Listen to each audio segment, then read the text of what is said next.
Update. Because of my 31 female husband of 10 years, 42 male actions, I'm losing my friends and family. Original post. We have been married for almost 10 years and have 2 children together. Over the past few years, my friends and family members have distanced themselves from us, to the point where some will no longer spend time with us. I know that my husband can be very rude and controlling, like dictating where everyone sits when we're out at dinner with friends, playing only his music when we have people over at our house, picking fights with me in public, etc. And I can understand them not wanting to spend time socially with him. However, he will not let me go and spend time with them on my own. He is quite jealous of me. I asked my sister, 35 female, about this, and she told me some rather disturbing things. Namely that after her husband and mine had an argument, my husband then had started spreading rumors that her significant other had interfered with our children. He then contacted her directly and implied that her husband was cheating on her. What the heck? Neither of these things have any basis in truth. One of my other friends recently told me that my husband told them I cheated on him all the time. They figured it was lies, but felt uncomfortable talking to me about it. After I asked him why he would say that, he had a heated argument with them and screamed at them for interfering in his marriage. He picks fights with me when we are visiting with friends, making it awkward for everyone, and has previously abandoned me at others' houses because he was angry. All of this adds up to them not wanting to spend time with him, but it makes it very difficult for me to maintain those friendships due to his jealousy. There is more, but I don't know how much information to provide. Please ask me if you have any questions. Now for the top advice before reading the updates. Sounds like you need a divorce. He's controlling your life in a way that you obviously don't want. Go seek help from a professional, or confront him about these things yourself. I have raised this issue a few times now, and his response is along the lines of, I only said/did this because. He has refused counseling even though I begged him to attend with me.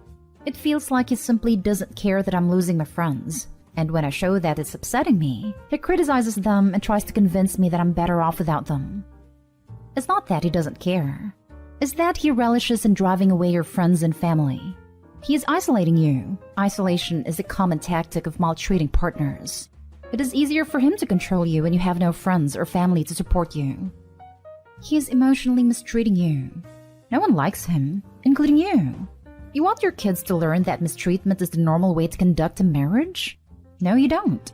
Open your own bank account, lawyer up, and file for divorce. No, I don't. He is obviously not like this 100% of the time, but what he does leaves a foul taste in my mouth, and I don't respect him. If my daughter were in a relationship with a partner that acted like this, I would do everything in my power to help her leave. Eventually, the effort to maintain these community ties will become too exhausting, and you let them go. When that happens, he'll be your only source of support and love. You won't feel that you have any choice but to be obedient and please him, because without him your world will crumble. If that's not the kind of future you want, get out now. It's already starting to feel that way. First update. I just spoke with my sister and apologized for what my husband had said. As difficult as it was to get out, I told her that I was really unhappy and I didn't know if I should stay with him. She told me that while she was not comfortable spending any time around him, she would always be there for me no matter what I decided, and that I am welcome in her house at any time. She also said that if I do decide to leave, she would love to have a stay with her while sort things out. But when I asked her what she thought I should do, she said she couldn't tell me, but that I should think about things as though I was a close friend talking to myself. I don't know if that makes sense in the writing of it, but I hope you get the idea. Right now, I don't know what to do. And thinking through not only this, but other things he says and does, I am quite shattered. I feel sick. I don't know how I'll be able to handle my emotions when he gets home. And now for the last update. Well, it took about a month to finally tell him that I was done, that I was leaving, but I did it. Another month before I was able to move out properly, but I stuck to my decision. And here I am 8.5 months later.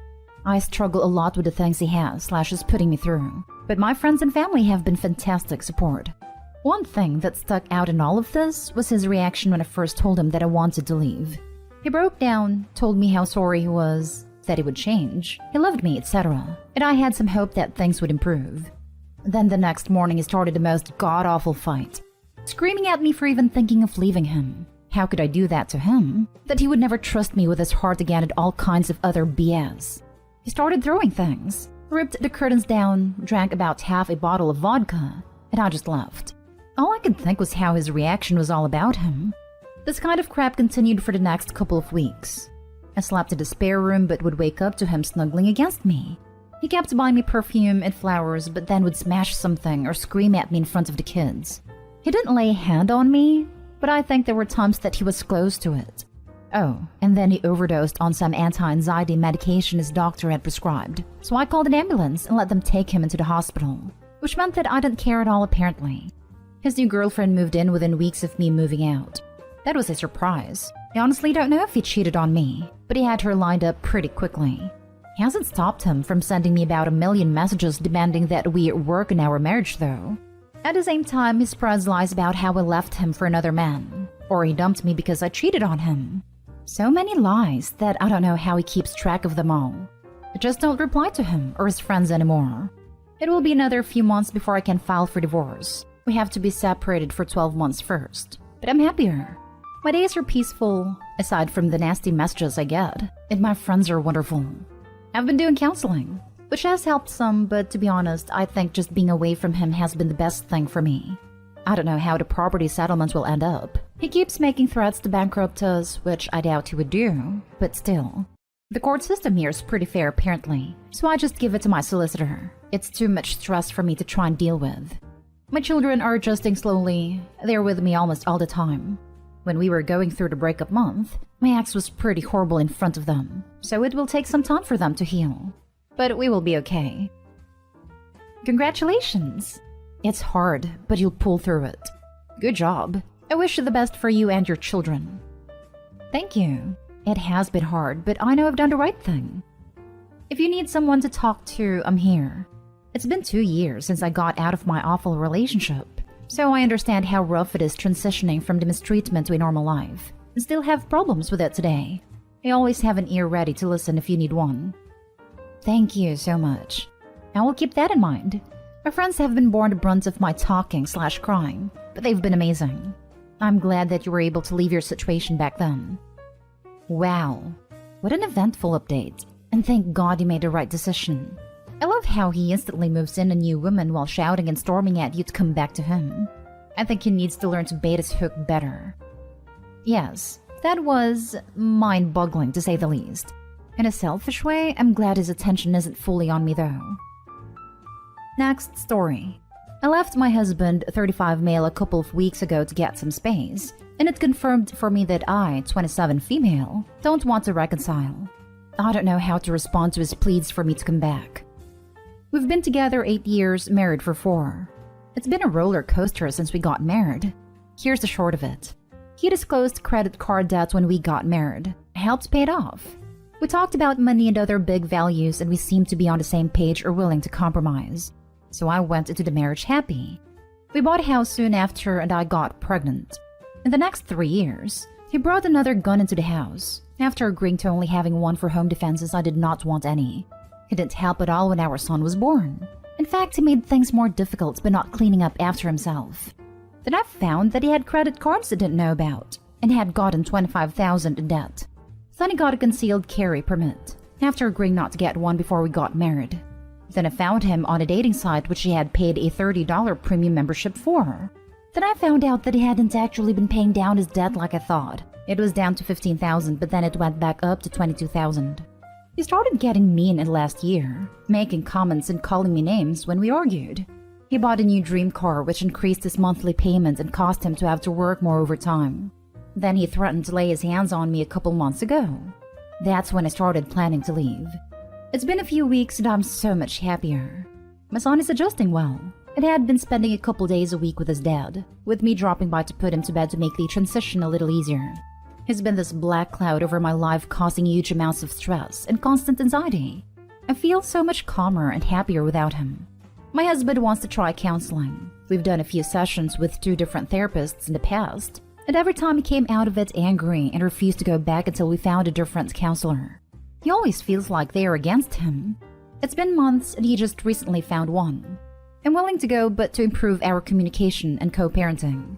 My problem now is that he's texting me that he misses me, that he's nothing without me, that I have to come home because we're a family, that he needs his wife back, that he's not sleeping well. It goes on and on. I don't know how to handle these. I've been pretending that I'm going to bed early so that I don't have to reply. I feel terrible for ignoring them, but the truth is that I don't miss him. I don't want to be cruel and say that straight up, but I also don't want to lie and say I do. I'm afraid to drop divorce on him because he's not in a good place mentally, and I'm afraid he will just crumble. He's been on medication and in counseling for years, but his depression is still bad. He will not listen to boundaries I said about not talking about our relationship outside of counseling. I still care about him, so it's hard to watch him hurting so much while I'm feeling so much better. Now for the advice. Lawyer up and build a calm, secure life your son needs. I noticed he's not saying what he's done wrong, /apologizing, etc. Just how awful his life is. Be glad you're done with him other than co-parenting. If you agree to counseling, make sure he and the therapist knows you're only interested in improving your ability to co-parent your child and not getting back together. Well, given the history, it sounds like you are 100% making the right choice. My biggest concern here is for your safety. You've said that he is battling mental illness, and care is a concealed weapon. I'm sorry to say it that way, but those are the facts of the matter.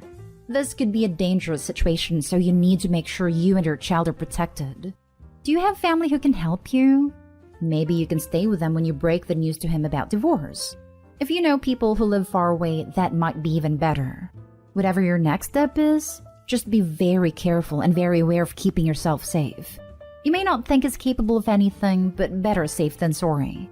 Oh, and I should mention that you need to protect your finances as much as possible. And maybe get your ducks in a row with that before you tell him about the divorce. He had a mental health crisis not too long ago and all of his guns were taken. I'm staying with my parents, so I feel safe right now. I have access to cameras at his house so I can check in on our son while he's there. I'm trying to do as much as I can to keep us safe. Last story is titled, My husband just spent a ton of money on himself and his dog, knowing I was trying to save up so my kids could actually have a Christmas. I think I'm here more or less to vent than anything else. I lost my job a month ago due to medical issues, and I'm currently very close to being able to get back out there. I can see the end of the tunnel, but I'm still in a lot of pain. My husband is now the breadwinner for the first time ever since being together, 8 years. My children are not his biological kids. He got a dog 2 years ago and that is his baby. Won't go anywhere without his dog. It is like an unhealthy attachment. If he gets home from work, he won't even speak to me, but will immediately love on his dog and continue to do so all night, while take care of the entire house. Has her sit on his lap all night long basically. He treats me and the kids fine, don't get me wrong. He is not mean. He is attentive for the most part. He just very obviously loves his baby much more. Anyways, we got our workers' relief check in the mail on Monday of last week. I went and cashed them on Friday and put them in the bank, and fully told him I plan to spend that on my kids for Christmas, which is going to be incredibly small this year. Maybe 2 items at most, because we are broke, but I told him this anyways. Today he had a day off and he ended up going and dropping $90 on a pair of shoes that he didn't need. He has 4 other pairs that he makes up excuses to not wear. A new insulated hat and face mask that cost almost $30. A new 12-feet phone charger for himself despite us having 2 regular chargers already. And then dropped almost $80 on his dog. Treats, jackets, booties, hat. He also paid rent and our other bills. So now we have $34 left over. Which means he literally spent all of my workers' relief checks, so now I have nothing. I confronted him on it and he said not to worry about it because he will have 4 paychecks between now and Christmas, and the kids will still have crap for Christmas. But the thing is, we have almost $400 coming out for his back debt payments. My kids are going to have an awful Christmas even more than they were already looking at, because he spent all this money on unnecessary things that he and his dog definitely didn't even need. I'm so upset. I know I will figure it out, no question, whether I need to go through a Toys for Tots program or not, but I can't tell if I'm allowing this to build resentment. Because admittedly, Christmas is my favorite holiday, and I like spending at least $150 on each of my kids. But this year, I will be lucky to spend maybe $50 each. I feel this was so disrespectful that he spent the only money he had that was actually mine on himself and his dog. We couldn't have separate bank accounts because he owed money from his previous bank. He was 19 and his mother was writing and bouncing checks in his name. So it was either get on the account with me as a secondary or pay back almost $9,000 worth of stuff that his mother should have been paying back. We had a rough start because of our ignorance. His credit was destroyed already when I met him at 18 because his mother completely screwed him. This is the first time this has ever happened. I had no reason prior to not trust him being on my account. We were best friends for 7 years prior to dating. Well, it doesn't sound like you're his best friend at all now. Exactly. How is he your best friend if he doesn't like your kids? Because my BFF has a kid, and I buy her unprompted several Christmas and birthday presents every year, and sometimes just because. I'll praise her art or chat with her when I'm on the phone with my friend. Yes, your friends don't have to love your kids, but if you're going to give them a parent's role in your kid's life, then yeah, they absolutely do need to love and prioritize them. What the heck are you teaching your kids to accept from relationships and the adults in their lives? The fact that he can't get another bank account in no way, shape or form, means you can't have another one. You need your own savings account for Christmas at the absolute least. Bigger than that though, the situation is concerning. Being married to someone who hasn't actually accepted your kids as their own is problematic. If you can tell he cares about the dog more than he cares about them, so can they. That's a really crappy position to put your kids in. The selfishness is an issue, as is you explicitly telling him how you wanted to spend the money, and him responding by just spending it on something else instead of discussing it if he had an issue. A stepdad loved a dog more than me and his bio daughter. I knew